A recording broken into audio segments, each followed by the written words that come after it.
Thompson, we've already started out this unit with a couple kind of cool things, didn't we? We had that one lab. What was that first lab we did this unit? Well, at the very beginning, we did the flame test. Mm-hmm. You scooped up the little bits of the elements and you put them in the Bunsen burner.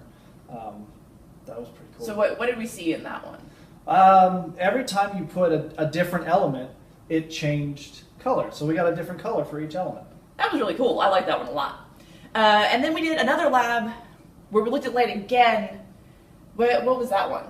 We had the spectrophotometer, and we looked at the different bulbs, and we saw that each element had different patterns of the different colored lines. Mm-hmm.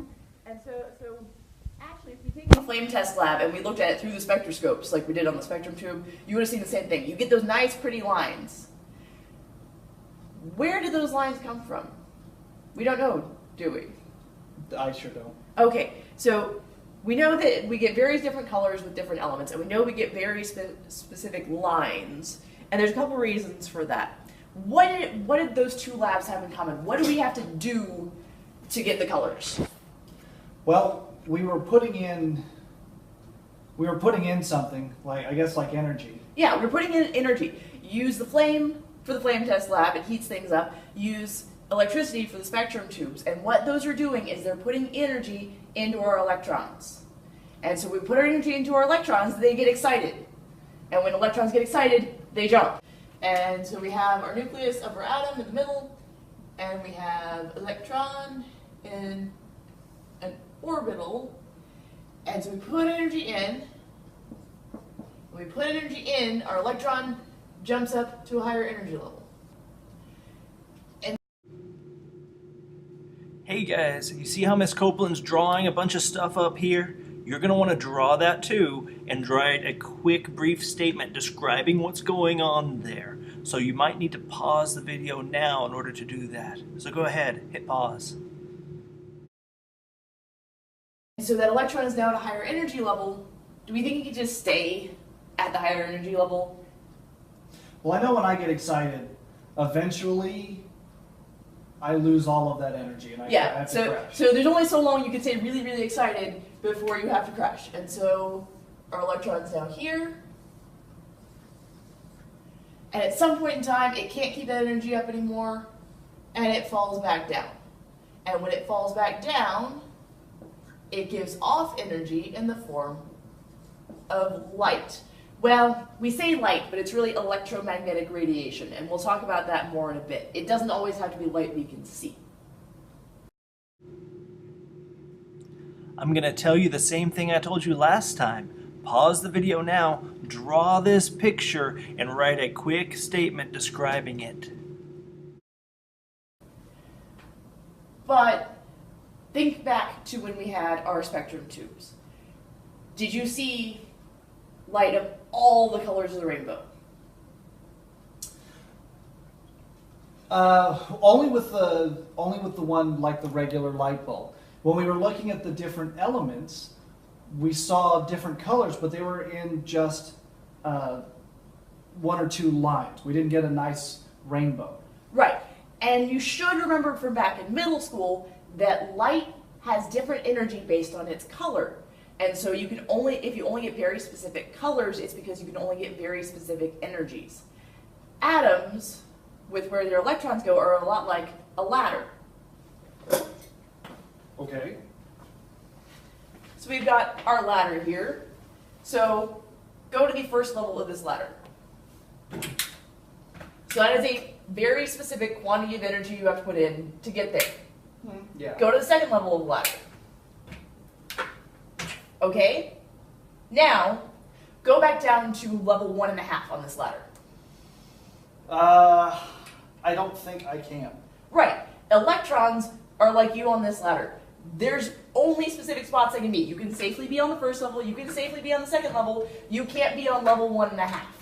And so you can put in certain energy to get there, you can give off certain energy coming down from there, you can't just be between the levels. You have to be at one of those levels. So electrons are in very fixed levels, they can go between them, but there's only certain distances that they can go, so you get certain energy that can be given off. Makes sense. Light travels in waves, and waves have certain properties that we want to look at that will tell us something about it. The first one we want to worry about is wavelength. And wavelength is literally the length of a wave. We use the Greek letter lambda to show us that. So length of a wave is from the top of a wave to the top of the next wave, crest to crest, bottom of a wave, trough to trough. As long as you're looking at the same point in both places, that is one wavelength. Another property of a wave is its frequency. And frequency, we know that if something happens frequently, it happens often. Frequency has to do with how many waves pass a point in a given amount of time. So if something has a high frequency, a lot more waves are going to pass than if something has a lower frequency. If we look at two waves next to each other, we can see the relationship between wavelength and frequency. So here we've got a wave, let's say of red light. If we do another wave that's of violet light,